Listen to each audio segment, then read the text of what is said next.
성수의 집은 지나치게 정결했다. 3년 전 아내가 떠난 뒤로 가구의 위치 한 번 바뀐 적이 없었다. 거실 한복판에 놓인 괴종시계의 칙-스톡 하는 소리만이 이 집이 박제되지 않았음을 증명했다. 성수는 매일 아침 거칠어진 손으로 시계 태엽을 감았다. 그것은 어쩌면 자신의 멈춰버린 심장을 억지로 돌리는 행위와도 같았다. 오늘도 길겠구먼.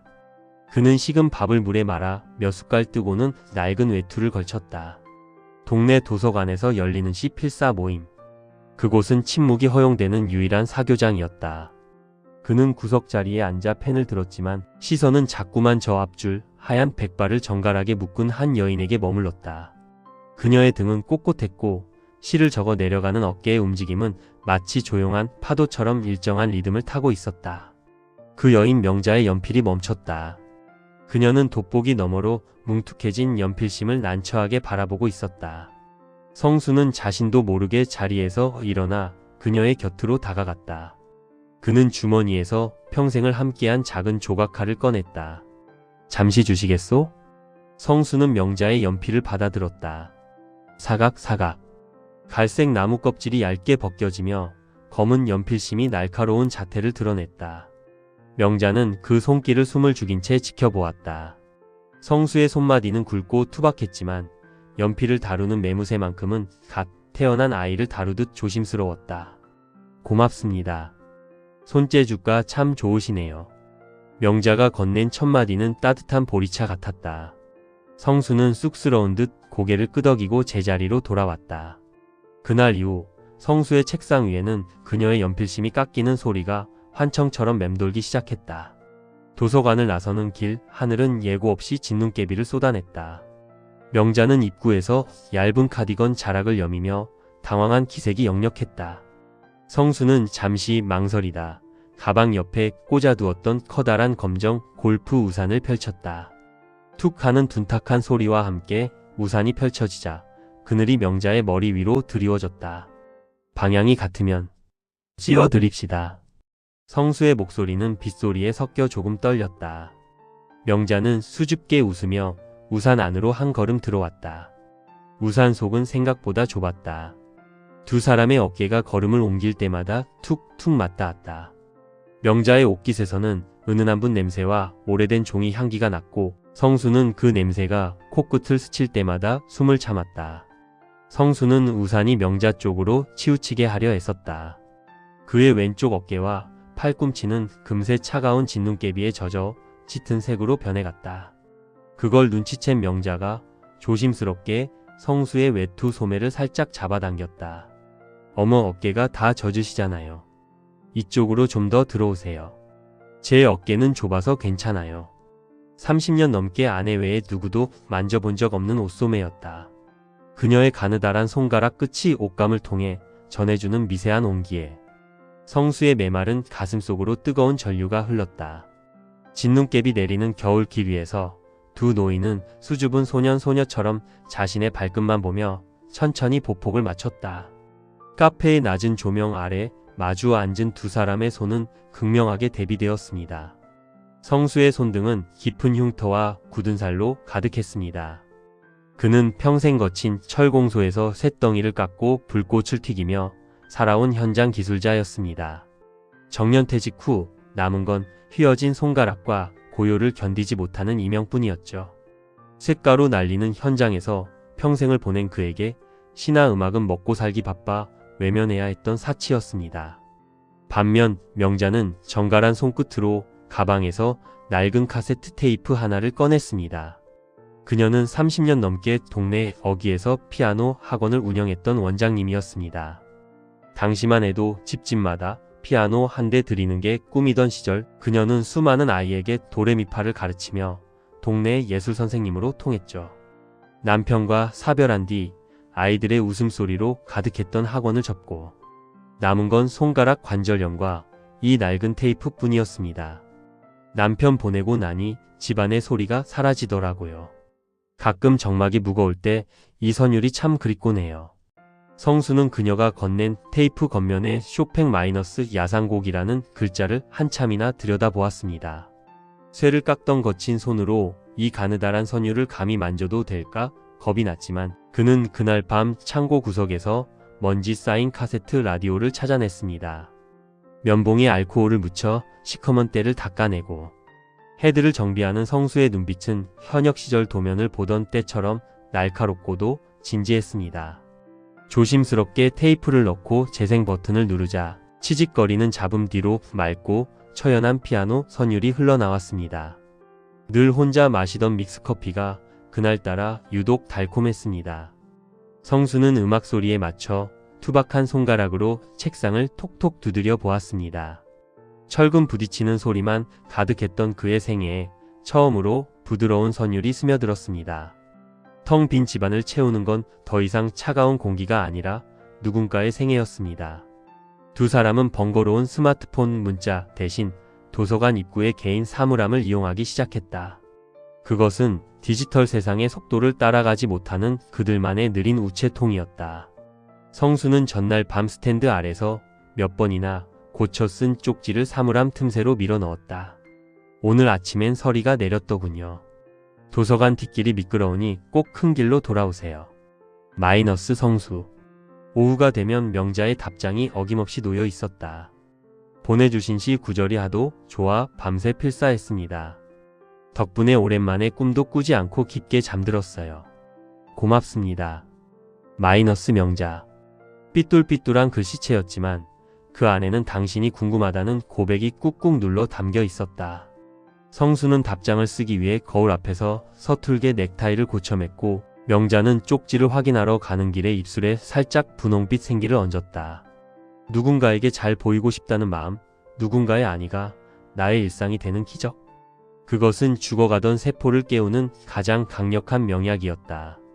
두 사람의 사물함 틈새에서는 겨울바람도 녹여버릴 듯한 따스한 종이 냄새가 매일같이 흘러나왔다. 토요일 오후 예고 없이 찾아온 성수의 아들 준호는 거실. 테이블 위에 놓인 명자의 시 필사 노트를 발견했습니다. 정갈한 글씨체, 행간마다 배어있는 은은한 분 냄새. 준호는 그것을 집어들더니 마치 불결한 것이라도 본 듯 인상을 찌푸리며 툭 던졌습니다. 아버지 이게 뭐예요? 도서관 다니신다더니 거기서 무슨 할머니라도 만나요? 철공소 일 그만두고 이제 좀 조용히 쉬시라니까. 동네 창피하게 노년에 이게 무슨 망신이에요. 돌아가신 엄마 생각은 안 하세요? 준호에게 아버지는 평생 기름때 묻은 작업복을 입고 묵묵히 돈만 벌어다 주는 무뚝뚝한 기계여야 했습니다. 아버지가 시를 읽고 누군가를 떠올리며 설레어 한다는 사실은 준호의 기억 속 효율적인 아버지의 모습과 배치되는 일종의 결함이자 노망처럼 느껴졌습니다. 망신이라니. 그저 마음 맞는 사람하고 글 좀 적는 게. 성수가 말끝을 흐리며 굽은 등을 더 숙였습니다. 준호는 그런 아버지의 모습이 답답하다는 듯 소리를 높였습니다. 아빠, 요즘 세상이 얼마나 무서운데요. 혼자 사는 노인네들 등쳐먹는 꽃뱀들이 얼마나 많은지 몰라서 그래요. 그 할머니가 아빠 재산이라도 노리고 접근하면 어쩌려고요. 꽃뱀. 평생 정직하게 쇠를 깎아온 성수에게 그 단어는 명자의 고결한 인격을 모독하는 칼날이 되어 가슴에 박혔습니다. 한편 명자의 집 거실에서도 서늘한 대화가 오가고 있었습니다. 대기업에 다니며 늘 품위를 강조하던 딸 윤희는 명자의 화장대 위에 놓인 성수의 투박한 쪽지를 발견했습니다. 엄마 미쳤어? 엄마는 평생 피아노 가르치며 우아하게 사셨잖아. 근데 도서관에서 만난 그 할아버지는 철공소 출신이라며? 손톱에 기름때도 안 빠진 노인네랑. 엄마가 대체 무슨 말을 섞어? 격이 안 맞잖아, 격이. 윤희는 명자가 아끼던 찻잔을 거칠게 내려놓았습니다. 우리 회사 사람들이나 시댁 식구들이 알면 뭐라고 하겠어? 피아노 원장님이 철공소 할아버지랑 연애한다고 수군될 거 아냐. 제발 엄마, 나 생각해서라도 품위 좀 지켜줘. 그 사람이 엄마 돈 보고 붙은 거면 내가 가만 안 둘 거야. 명자는 딸의 서슬퍼런 눈빛을 피하며 자신의 손마디를 내려다 보았습니다. 관절염으로 붉어진 자신의 손이나 평생의 노동으로 굳은 살. 박인 성수의 손이나 명자에게는 똑같이 고귀한 생의 흔적이었습니다. 하지만 딸에게 그 차이는 넘을 수 없는 계급이었고 어머니의 노년은 오직 자식들의 체면을 위해 박제되어야 할 유물일 뿐이었습니다. 거실을 울리는 딸의 날카로운 목소리 너머로 명자는 성수가 깎아주었던 연필을 가만히 쥐었습니다. 자식들이 세운 격과 품이라는 거대한 벽 앞에서 두 노인의 사랑은 세상에서 가장 고독한 투쟁이 되어가고 있었습니다. 도서관 앞 벤치, 평소라면 필사한 시 구절을 나누며 웃음꽃을 피웠을 시간이었지만 두 사람 사이에는 얼음장 같은 침묵이 흘렀습니다. 성수는 아들의 고함 소리가 귓가에 쟁쟁해 차마 명자의 얼굴을 똑바로 보지 못했습니다. 그는 주머니 속에서 만지작거리던 명자가 빌려주었던 낡은 연필 한 자루를 조심스레 꺼내 놓았습니다. 명자씨 미안하오. 우리 아들이 내가 못나서 자식 교육을 잘못 시켰나 보오. 우리 같은 노인네들이 무슨 욕심을 부리겠다고. 남들 눈엔 그저 추한 짓거리로 보이나 봅니다. 그냥 여기서 그만하는 게 당신 품이 지키는 길 같소. 성수의 목소리는 쇳가루가 섞인 듯 갈라졌습니다. 그는 평생 강철을 다뤄왔지만 자식의 날카로운 말 한마디에 베인 마음은 다스릴 줄 몰랐습니다. 그저 자신이 뒷걸음질 치는 것이 명자를 철공소 노인네라는 비아냥에서 구해내는 유일한 방법이라 믿었습니다. 그때 명자가 성수의 투박한 손등 위에 자신의 가냘픈 손을 포개었습니다. 마디마디가 관절염으로 붉어진 그녀의 손가락은 떨리고 있었지만 그 악령만큼은 단호했습니다. 성수씨, 저를 봐요. 자식들은 우리 인생을 대신 살아주지 않아요. 그 애들에겐 우리가 부모라는 박제된 인형이어야 편하겠지만 저에게 저는 여전히 시를 읽고 가슴 뛰는 명자예요. 당신이 깎아준 연필로 쓰는 문장들이 나에겐 세상에서 가장 아름다운 찬송가예요. 남들이 정한 격 따위에 내 남은 생을 내던지고 싶지 않아요. 명자의 눈가에 눈물이 고였지만 눈빛은 그 어느 때보다 형형했습니다. 성수는 비로소 깨달았습니다. 평생 남을 위해 철근을 구부려 건물을 세워왔던 자신이 이제는 오직 자기 자신을 위한 마지막 기둥을 세워야 할 때라는 것을요.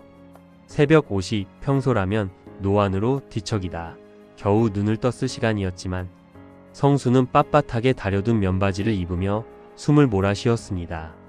자식들에게는 옛 철공소 동료의 상가에 다녀오마라는 서툰 거짓말을 남겼습니다. 거짓말을 할 때 떨리는 목소리를 감추려 일부러.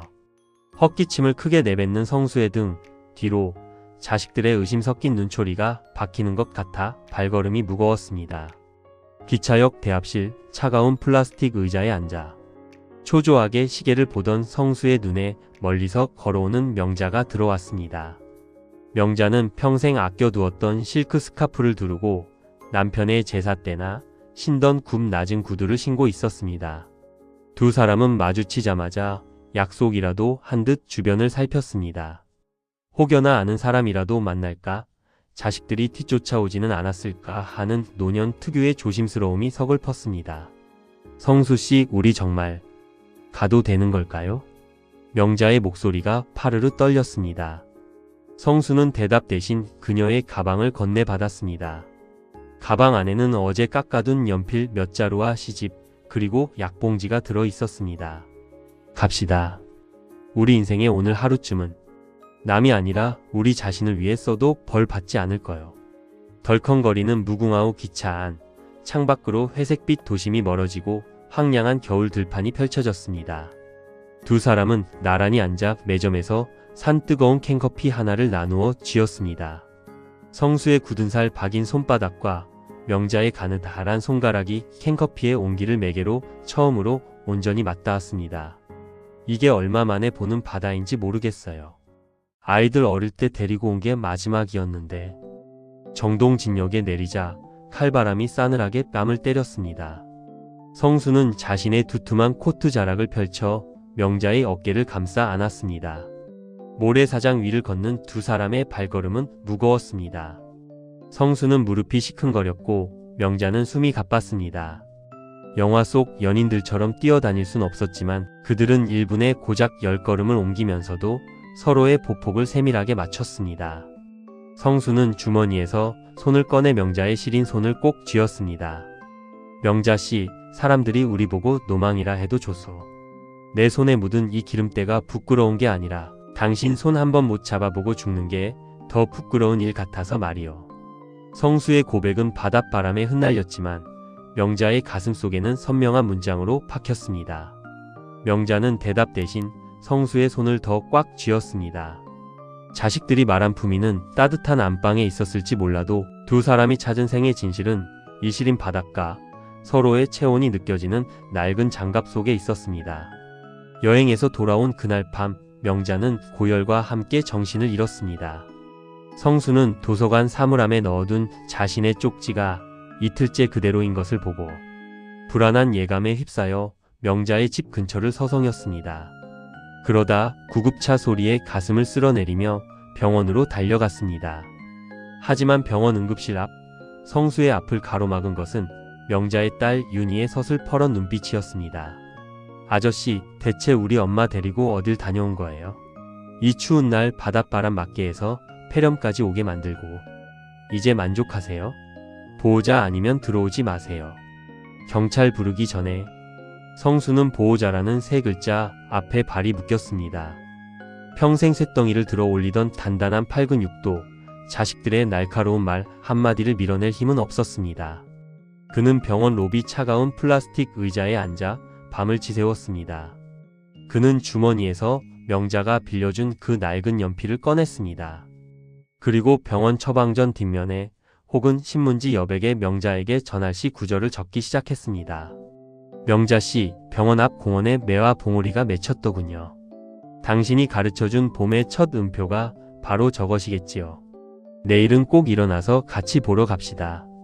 성수는 면회 시간마다 중환자실 문 앞을 서성이다가 바삐 움직이는 젊은 간호사의 소매를 붙들고 사정했습니다.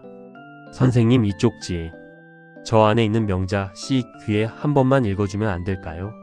이 사람이 시를 참 좋아하거든요. 내 목소리는 못 들어도 이 글자들은 알아볼 겁니다. 간호사는 처음엔 난처해했지만 결국 간호사는 산소호흡기를 낀 채 사경을 헤매는 명자의 귓가에 성수의 거친 필체를 나지막이 낭독해 주었습니다.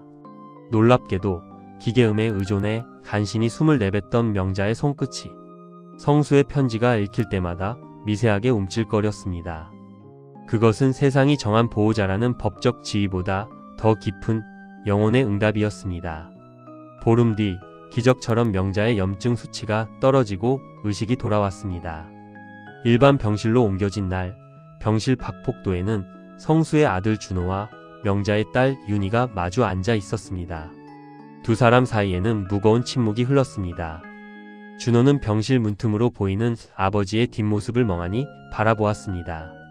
평생 기름때 묻은 작업복만 입고 돈 아껴 써라는 말밖에 모르는 줄 알았던 아버지가 수척해진 여인의 손을 잡고 낮은 목소리로 시를 읊어주는 모습은 준호가 한 번도 상상해 본 적 없는 풍경이었습니다.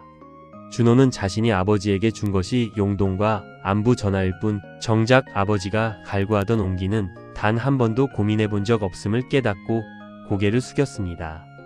윤희 역시 복도 끝에서 아버지가 깎아두었다는 연필 더미를 보며 눈시울이 붉어졌습니다. 격이 안 맞는다며 무시했던 그 철공소 노인의 투박한 손이 정작 엄마가 가장 위독할 때 그 곁을 가장 오래 지킨 보호자였음을 부인할 수 없었기 때문입니다.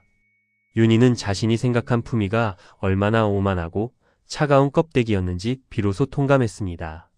아버지, 이제 들어가 보세요. 저희가 생각이 짧았습니다. 준호가 먼저 다가가 아버지 성수의 굽은 어깨에 손을 올렸습니다. 윤희도 곁에서 조용히 목례를 하며 병실 문을 열어주었습니다. 자식들이 내어준 그 좁은 문틈은 두 노인에게는 세상 그 무엇보다 넓은 광장이자 허락이었습니다. 명자가 눈을 떴을 때 가장 먼저 본 것은 창가에 놓인 작은 화분 하나였습니다. 성수가 철공소 시절 동료에게 부탁해 직접 용접해 만든 투박하지만 세상에 하나뿐인 철제 화분대 위에 노란 수선화가 피어 있었습니다. 성수씨, 왔어요? 자식들이 뭐라 안 하던가요? 명자의 가냘픈 물음에 성수는 그녀의 마른 손을 꼭 잡으며 고개를 저었습니다. 이제 괜찮소. 우리 아들도 명자씨 따님도. 이제 우리가 시 쓰는 걸 지켜봐 주기로 했소. 그러니 아무 걱정 말고 기운 차립시다. 태어나는 날 자식들은 각자의 차로 부모를 모시는 대신 두 분이 나란히 걷는 뒷모습을 뒤에서 조용히 따라갔습니다. 도서관 창가 자리 두 사람은 다시 그곳에 앉았습니다. 성수는 명자의 붉어진 손가락 마디마디에 반지를 끼워주듯 정성스럽게 연필을 쥐어주었습니다.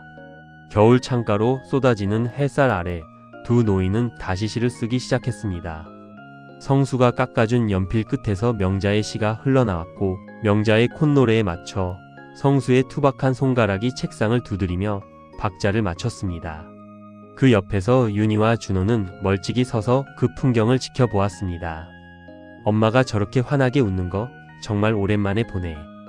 윤희의 말에 준호도 묵묵히 고개를 끄덕였습니다.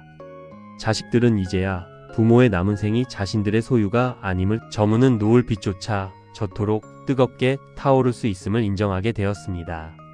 창밖에는 어느덧 차가운 눈 대신 연분홍 매와 꽃잎이 노을빛을 받으며 날리고 있었습니다. 두 사람의 시간은 이제 멈추지 않고 봄을 향해 천천히 그리고 아주 당당하게 흐르고 있었습니다.